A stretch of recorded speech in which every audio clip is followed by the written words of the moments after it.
Good morning.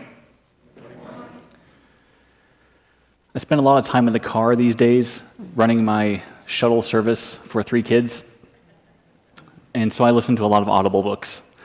I'm a big fan of Brandon Sanderson, and he puts out rather encouraging videos on a regular basis, and this particular week he sent one out that actually matched up with the sermon pretty well, so you get a Brandon Sanderson quote.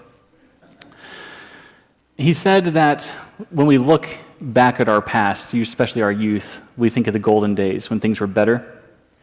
But the truth is, we just tend not to remember the awful things that happened back then. Those golden days were full of awful days too. We just don't hold on to those. And so we hold on to the good things, but perhaps in an unhealthy way, which got me thinking, here's a scary thought. Today is going to be someone else's golden days. Today, of all days, this hot mess of a thing that we're doing together called life is somebody else's golden days down the road. Because they're not going to remember all the things that you're worried about this morning. They're not going to hold on to those things. They're going to hold on to these small, good moments that will become big, grandiose things. And so somewhere down the line, when we're all fertilizing the garden, somebody else after us is going to say, do you remember back in 2025? That was the good old days. I can't wrap my head around it. But I think he's right. And he's not original either, Brandon Sanderson. He often pays homage to those who come before him. I think this time accidentally. Isaiah says the same thing. That's our text this morning. Today we hear a word from Isaiah for a people in exile. When everything's wrong, they're displaced, discouraged, they wonder if God still sees them. Isaiah reminds them of the good old days, of God's mighty acts, of parting seas and defeating Pharaoh's army and swallowing up all the chariots and everything Charlton Heston. And then, in a surprising turn, Isaiah says, but don't remember those things. God's going to do something new. See, this is a word not just for ancient Israel, it's for us who are stuck in nostalgia, when we're stuck in the past, whether that's because of a pain that we can't let go of or because of glory days that we keep chasing. God speaks into that particular wilderness with a promise of something new. The word of the Lord from Isaiah 43, 16 through 21. Thus says the Lord, who makes a way in the sea, a path in the mighty waters, who brings out chariots and horse, army and warrior, and they lie down, they cannot rise. They are extinguished, quenched like a wick. But don't remember the former things, or consider the things of old. I am about to do a new thing. Now it springs forth. Don't you see it? I'll make a way in the wilderness, rivers in the desert. The wild animals will honor me, the jackals, the ostriches. For I give water in the wilderness, rivers in the deserts, to give drink to my chosen people, the people whom I formed for myself, so that they might declare my praise.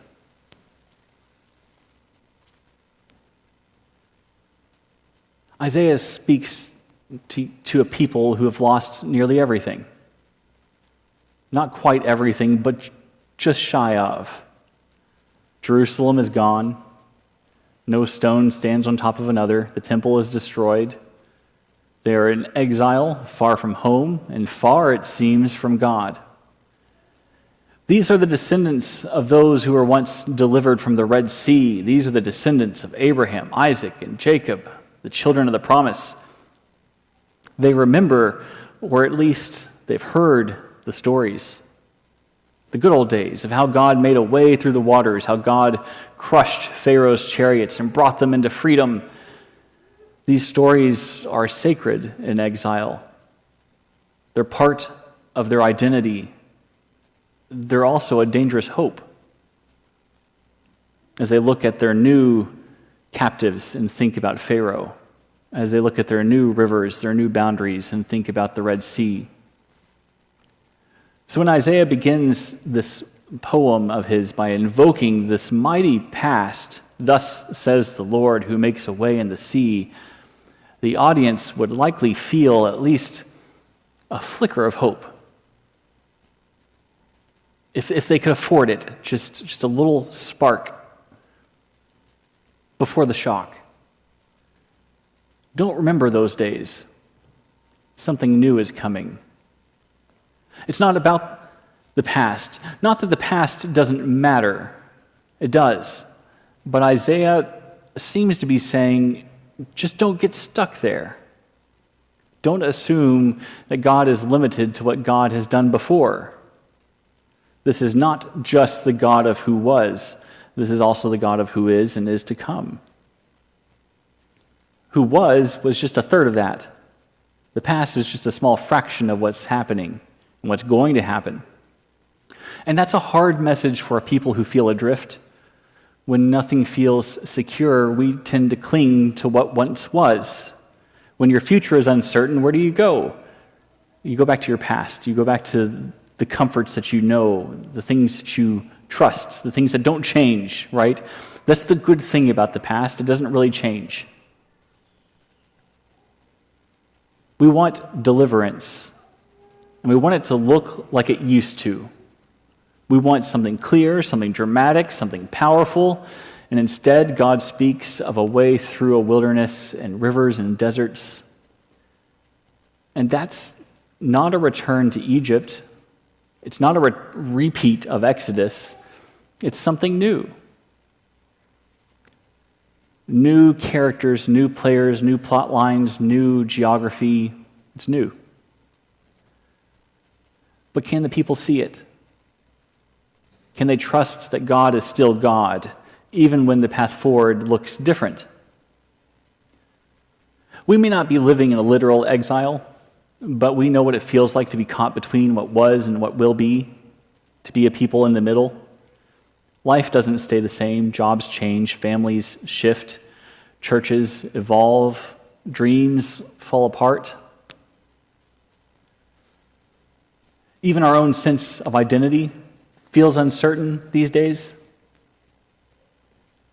And when we're in that space between life that we knew and the life that's not yet revealed, it is tempting to anchor ourselves into the past, to hold on to what we do know for sure. We remember the way that things used to be, when faith was easier, when our communities were full, when we felt more in control. And sometimes we do idealize these moments, even if they weren't perfect, because at least they were familiar. It's what we knew, it's what we had, it's what we found comfort in. And so we long for God to show up in the same ways that God did back then. But God doesn't do repeats. And God says, I'm not doing that. I'm doing something new. I'm doing a new thing. It's springing forth right now. Do you not perceive it? Can't you see it? Can't you see what I'm doing? I imagine and this is a dangerous thing to do, I imagine from God's side of the story, it probably looks like a toddler trying to get a parent's attention when the parent is too frazzled and caught up in all the important, busy adult things that they're doing. Kids tend to say mom and dad over and over again, like mom, mom, mom, dad, dad, dad, because mom and dad are paying attention to everything else. That's that regrettable thing that we don't talk about that makes you feel bad. I imagine that's how God kind of feels in this moment. Usually in this metaphor, we're the toddlers, but I think in this instance, God might be the toddler trying desperately to get us to see the cool thing that's about to happen, but we're so busy focusing on all the negative things that are happening that we just don't have room for it. We're buffering on all the negative, and we just don't have the memory space, the capability to actually run the program that God's trying to show us. I'm about to do something new. Why can't you see it? And it's got to be frustrating, especially because we typically just keep saying the same thing we do to our toddlers, which is, no, stop that, be quiet, don't do that. Let me be miserable. We just don't usually see it, do we? That's the challenge. We often don't see the thing that God is doing. We're not training ourselves to look for it. We don't expect it. We're so busy looking backward that we just miss the grace that is unfolding right in front of us. It's the dangerous thing. In my field, we tend to call that Lot's wife syndrome. When you get stuck looking backwards, it tends to paralyze you like a pillar of salt. You can memorialize the past, but you're going to miss everything that's happening in front of you. Letting go of the past does not mean denying its importance. It means trusting that God's just not finished yet. That the same Spirit who parted the waters is still moving, still creating, still leading. But that kind of trust is absolutely risky, isn't it? It requires you to loosen your grip on what's comfortable in order to follow a God who leads us not just through the seas, but now through deserts, or mountains, or valleys, or plains, or pick your geography term. Anywhere where the signs of life might be harder to see, but no less real. In the midst of the exile, while everything seems lost, God offers something profoundly hopeful. I'll make a way for you in the wilderness. I'll put rivers in the desert. And this is not a promise of restoration, as the people expect. It's not we'll go home and rebuild the city exactly like it was. We'll put every stone back where it was, and everything's going to be fine. You can go back to the way it was. It's not a return to that. It's an invitation to trust in God's ongoing work of transforming the old into something new. We can't go back, but we can rebuild something really amazing. God is making a way for the Israelites where there is no way. God is providing a grace that does not wait for the perfect conditions. It creates new life even in the most barren of places. And I think what is really striking here is that God's grace is not simply about going back to what has been. It's about finding new life in what seems impossible. Wilderness, desert, exile, these are not the places most of us want to be. As a rather extreme introvert, they sound rather nice to me, but that's just me, and I know that's weird. But it is precisely in these dry, desolate places that God's grace is very transformative. When we can no longer rely on our own understanding or our own control, God moves in ways that offer new hope, new possibilities. For the people of Israel, the grace in this moment is not in the promise of returning to the past. It's the assurance that God's work is not finished. There's more to come. God's covenant with them is ongoing. The promise isn't set in the past. The promise still has possibilities in the future. A future that is full of promise, especially even if it doesn't look like what they had hoped. God will not leave them, nor will God leave us. Even now, God is doing a new thing in our midst. Can't you see it? The grace that Isaiah speaks of is not limited to this specific time or place. It is a timeless truth. This is something that extends into our world today. Just as God promised to make a way in the wilderness for the exiles of Israel, God continues to create new paths for us in this wilderness of ours.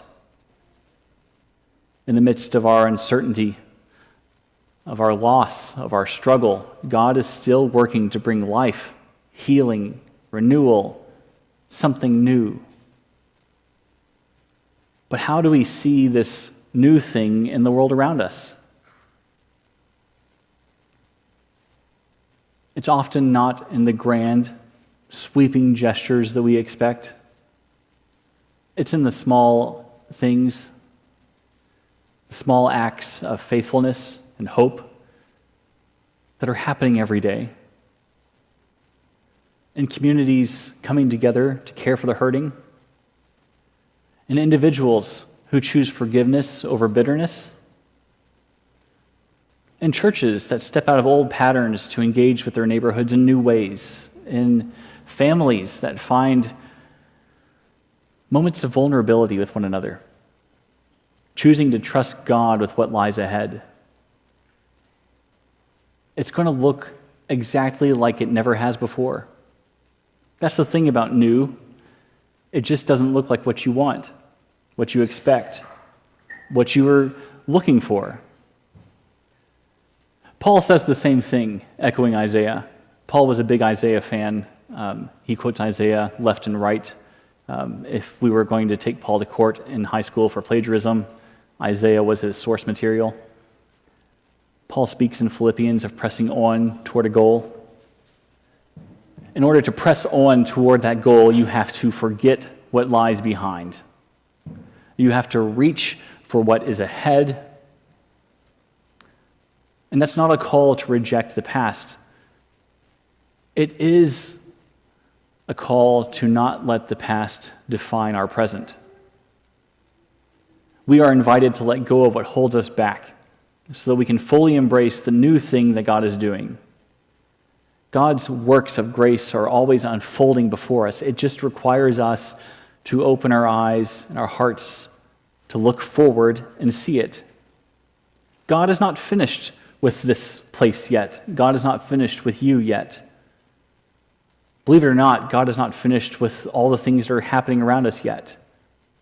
There is no the end on this story. It is always a to be continued. There is more life to be found. God is already making a way, and odds are you're already on that path and you don't even realize it yet. Because we're still looking backwards. We have to learn how to look forward, even if looking forward leads us to scary places. Sometimes wildernesses look like crosses. That's what we remember as we come to the table today. We are reminded that the grace of God, the new thing that is being unfolded before us, is not just a future promise, it is a present reality. In the midst of exile, struggle, uncertainty, fear, anxiety, all these buzzwords, God declares, look around. Look for it. I'm doing something new.